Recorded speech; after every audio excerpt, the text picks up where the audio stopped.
Alright, is this thing on? I think I'm recording.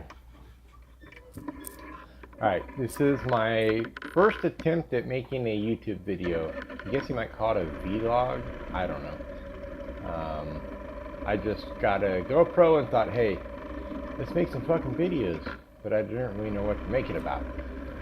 So, if any of you have any advice, go ahead and leave in the comments.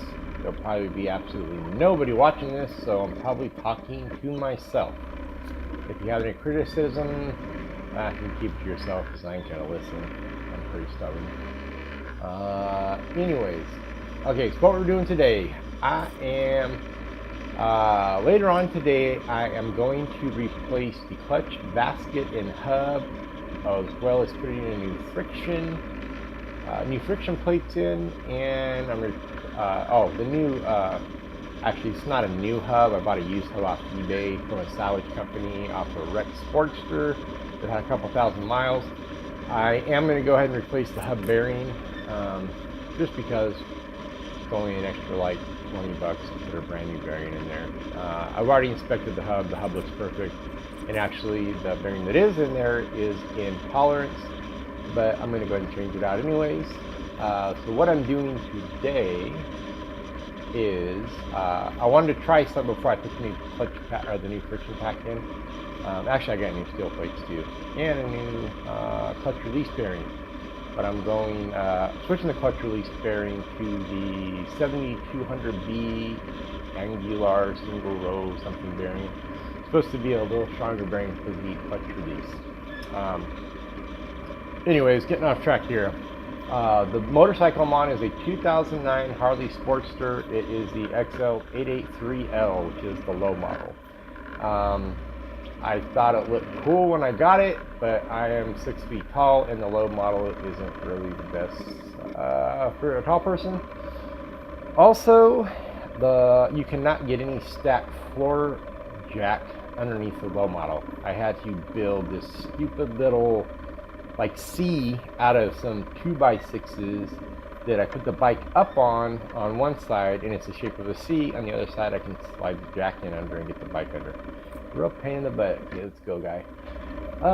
Anyways, so it's a Harley Sportster. I'm having a squeal. I don't know if you'll be able to hear it in the video here. Whenever I take off real hard, I get kind of a squeal. I've had a couple different opinions. One is it's the hub bearing. Two, it is the clutch pack needs replaced, which might be the case. I've got about 35,000 on these friction plates. The bike's got 40,000 on it. Anyways, so oh yeah, back to the original point. I purchased I wanted to try ATF. I keep seeing in these forums on clutch performance with the Harleys, and people recommend running ATF in the primary. Now, as you probably know, the Sportster, the primary and transmission gearbox share the same fluid. So I thought, well, that probably wouldn't work with Sportster, meaning that the gearbox is using the same fluid. Looking on some of the Harley forums, or Sportster forums, there's actually a forum on this topic, and there was probably about 50 posts in there. Probably about 40 of them were saying they run it, it works great, it's awesome, and probably about 10 of the posts said I would never do that, it's a gearbox, you shouldn't run ATF in there, it's a manual. Talking about the gear design, I kind of, everyone that said that they that run it loved it. The people that were anti, are you going straight? Oh, I'm going to turn. The people that were anti, or kind of like, oh, I would never do that, they did admit that they have never tried it. So what I wanted to do before I got the new hub in there, the new clutch pack, all that stuff was, I wanted to throw some ATF in there. It's only $5-6 a quart. I drained out my, I usually run 2050 Mobil 1 V-twin synthetic oil in all the holes. I decided to drain that out, run in and fill it up with the ATF and see if I notice any difference. Okay, so far, I'm a couple miles into my ride here. I do not notice any difference. I know one of the big bonuses people talked about was cold mornings, the clunk into first is gone. It was easier to shift. I live on the near the central coast of California. It doesn't get too cold. Sometimes when I go to leave in the morning, it will be in the 20s and 30s, and yeah, it's a little hard to shift and get that clunk, but it only takes 2-3 minutes to warm up. So right now, I don't really notice a difference. It's a little over 50 degrees right now. The roads are wet because it was pouring rain earlier. It finally stopped about 20 minutes ago. But I wanted to go out and give this a spin before I start tearing the primary apart and putting my new clutch hub and basket and all my new plates, my bearing, and all that good stuff in. So I just kind of want to take it on a test drive and see how it does. Yeah, see if it feels the same. I'm not noticing a difference there from when I was running the other oil. I think what I'm going to do, because I'm not really noticing anything, is I'm actually going to switch over to the Harley-Davidson Formula 1 transmission fluid. That was the second, most highly recommended thing in the Sportster Forums. So we'll give that a shot. There was only one person that ran it that said he loved it, but he said one drawback was if your bike doesn't leak oil, it will if you run ATF. He says the ATF, he said the ATF will find any exit out of your primary. He said he never had a leak before, and he put ATF in there and it was leaking everywhere. So for me, I've never had a leak. I have always taken pretty good care of the bike, done all the maintenance myself. I've never had a leak. Let me look down here. Okay, I probably should have looked down sooner. I am pouring, I'm not pouring, but I've got ATF dripping out. It looks like the primary, or the inspection plate, maybe coming out of the shift. Okay, I'm going back home. Yeah, I probably should have thought of that sooner. It's leaking ATF. And the inspection, it looks like it's coming out of the inspection cover for the chain,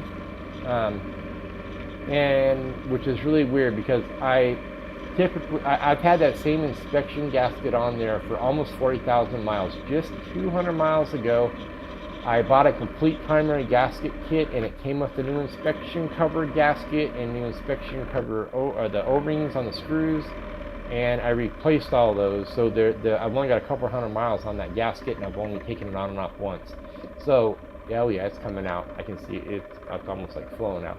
Okay, so the guy in the forum is right. But going back to the gaskets, I've had the same inspection gasket, inspection cover gasket, whatever, for the little inspection hole, for 39,000+ miles, and I just changed it. Never had it leak with the Mobile One 2050. It never leaked. And I just probably less than 200 miles ago, I think I took about a 125-mile round trip to Kettleman and back. I live in Atascadero, California. I recently went to Kettleman, California and back. And my ride to work is less than a quarter mile, so I don't put that much miles on. Where's second gear? There's second gear. I haven't put that many miles since I put the brand new gasket on, and it wasn't leaking when I put it on. So this is only the first time I've taken it off and reused the same gasket and O-rings. But yeah, it's coming out pretty good. Wow, that is crazy. Never had an issue with leaking oil. I do always, whenever I do an oil change, I always change the drain plug O-ring for the primary. I usually buy those in 10 packs. Those are kind of destroyed probably because I torqued down too hard on it, but I always change that. I have replaced the primary gasket a couple times going in there. I had the Harley spring plate grenade blow up on me a while back, or not a while back. Actually, that happened at like 5,000 miles. But never had an oil leak. And now I've got ATF pouring out. It looks like it's coming out the inspection cover. Maybe the shaft seal. which I just replaced that recently too, because it came in the James gasket that I bought. It had all the gaskets in it. So I'm gonna have to go back home here and check this out. Definitely getting that ATF crap out of there. Yeah, I probably have to flush. I'm gonna have to run a couple quarts of 2050 through there to flush all this out. I definitely don't want this crap in there. It is spewing out.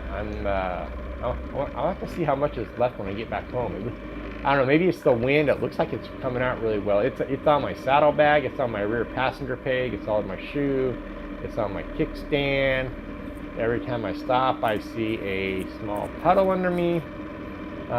So yeah, I don't recommend running ATF in your primary, in your gear. You know what? Even if you had a V-twin, big V-twin that has a primary separate, the oil in the primary separate from the gearbox, I would not recommend doing it, because this is coming out the inspection cover, which is up towards the top of the primary, or the primary cover. So I would say stay away from that. So I'm almost back home here. Rolling up to El Camino Real here in Atascadero. If you ever come here and you get off on this exit, be careful, because right here there's all kinds of crap and sand and shit they don't need to clean. Actually, maybe they cleaned it up. Not as bad. Okay, coming up on my my place here. Gonna hang on the left into the driveway, and then we'll get in here and we will check this out. Oh, wow, my neighbor's doing. Fucking trying to kill me. What the hell is she doing? Why did she come out of the condos and get into the freaking center lane? There's nowhere to turn. Yeah, she's probably on her cell phone. Anyway, so roll up here. Yep, it is still coming out great. Now I'm gonna have the old lady yelling at me because I haven't had really any oil spilled in the driveway. I probably should have pulled in the garage. She's gonna see that stain out there. All right. Well, I am out of here. So no to ATF in the primary, and I will catch y'all later. Peace.